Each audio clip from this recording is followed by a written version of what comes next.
દમણ નગરપાલિકાના ચૂંટાયેલા ભારતીય જનતા પાર્ટીના કાઉન્સિલરોને ખાસ સલાહ આપવા માંગુ છું કે તમે દમણની જનતાને, યુવાઓને, આપણા વડીલોને ખાસ કરી હેરાન પરેશાન કરવાનું બંધ કરે.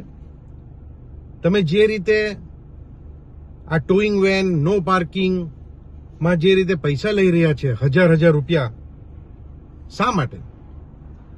ભારત સરકાર એટલું મોટું ભંડોળ દમણ, દીવ અને દાદરા નગર હવેલી માટે આપે છે, હજી તમને શું ઓછું પડ્યું?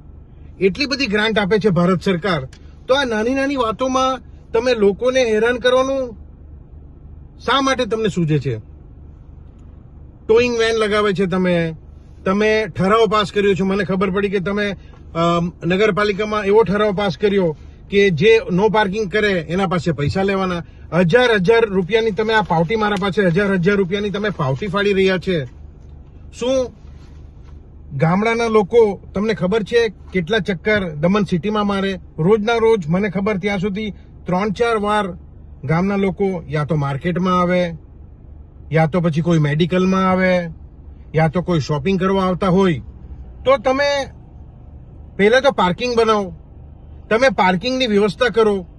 એક તો તમારા પાસે પાર્કિંગની વ્યવસ્થા નથી અને ઉપરથી તમે જબરજસ્તી લોકો પર આ રીતે તમે પાવટી ફાડીને તમે પૈસા વસૂલ કરી રહ્યા છે.